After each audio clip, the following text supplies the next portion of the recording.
మాటిమాటికి నీ పొరుగువాని ఇంటికి వెళ్ళకుము, అతడు నీ వలన విసికి నిన్ను ద్వేషించునేమో. మాటిమాటికి పొరుగువాని ఇంటికి వెళ్ళవద్దు. ఏదైనా ఖాళీ దొరికితే వంట పని అంతా అయిపోయినాక స్త్రీలు ఎవరన్నా పక్కింట్లోకి వెళ్తారు, లేక తెలిసిన వాళ్ళ ఇంటికి, సంఘస్థుల ఇంట్లోకి వెళ్ళి కూర్చుంటారు. అయిపోయింది, పని అంతా అయిపోయింది, వంట చేసినాం, అన్నీ అయిపోయినాయి. ఏం చేసినావు అక్క, ఏంటి గా సంగతి ఏంటి, గా సంగతి ఏంటి, గాళ్ళు అట్లా గీళ్ళు ఇట్లా, నేను ఇట్లా నువ్వు అట్లా ముచ్చట్లు. అది ఒక వ్యసనం అవుతుంది, అది మీకు ఒక హ్యాబిట్ అవుతుంది, హాబీ అవుతుంది. అలా మీరు మాట్లాడకపోతే మీకు నిద్ర పట్టదు ఆ రోజు. అలాంటి దుర్వ్యసనాలు సంఘంలో దేవుని బిడ్డలకు ఉండకూడదని ప్రభు తన వాక్యం ద్వారా అనేక విధాలుగా తెలియజేస్తూ ఉన్నాడు. ముసలమ్మ ముచ్చట్లు, వ్యర్థమైన మాటలు, అవి మాట్లాడడానికి మీరు కూర్చోకండి. ఇంకా మీ లాభం కోసం స్నేహం చేయకండి. దేవుడు మిమ్మల్ని నడిపించాడా? మీరు సొంతగా పని చేసుకోలేరా? మీరు సంపాదించుకోలేరా?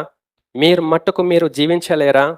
మీ జీవితాన్ని మీరు ప్రభు మీద ఆనుకొని కొనసాగించలేరా? ఇంకా ఇతరుల సహాయం మీకెందుకు? ఇతరుల మీద ఆనుకొని మీకెందుకు? మీ ద్వారా వాళ్ళకి, వాళ్ళ ద్వారా మీకు ఇచ్చిపుచ్చుకోవడం ఎందుకు? లావాదేవీలు ఎందుకు? అవి ఆత్మీయ క్షేమానికి మంచిది కాదు.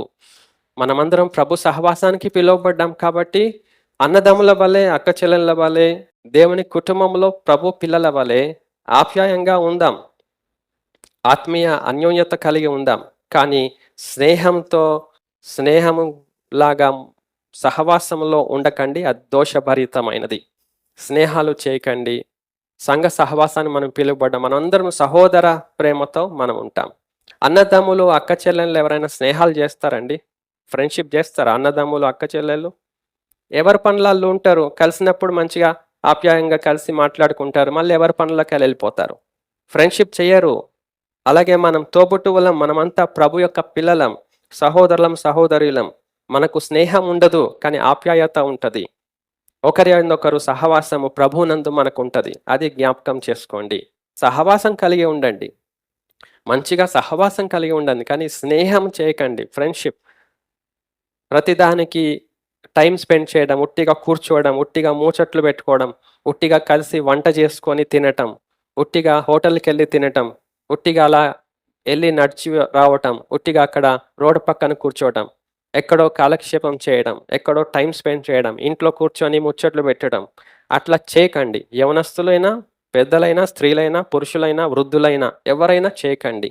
మీ బాధ్యతలు మీరు చూసుకోండి, మీ పనులు మీరు చేసుకోండి. ఏ పని లేకపోతే పని చేసుకోండి, ఏదో ఒక పని కలిగి ఉండండి. ముచ్చట్లు మాత్రం పెట్టకండి.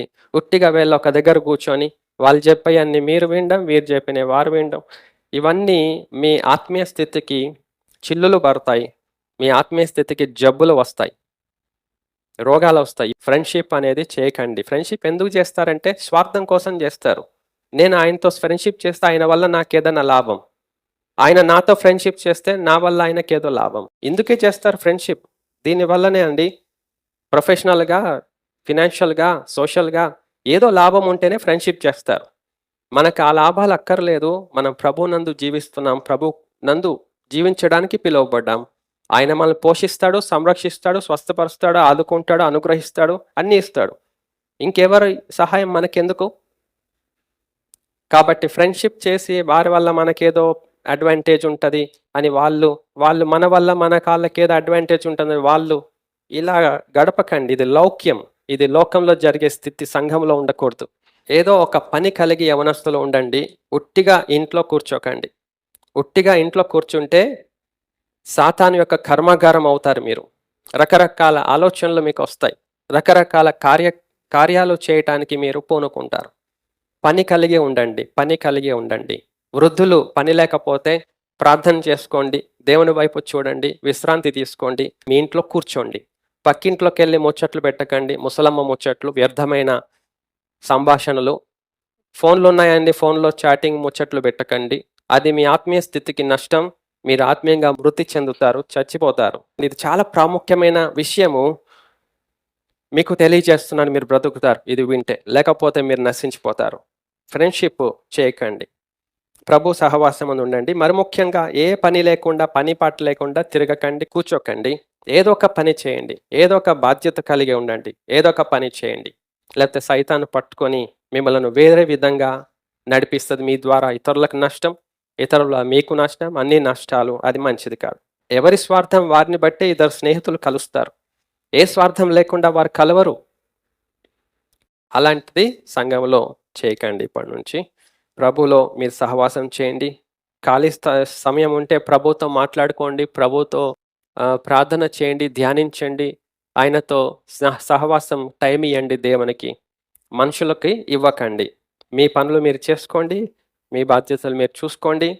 టైం ఉంటే మీకు మీరే ప్రభుతో గడపండి, లేకపోతే పడుకోండి, ఏమన్నా చేసుకోండి. కానీ ఇతరులను నష్టపరచకండి, మీరు నష్టపోకండి.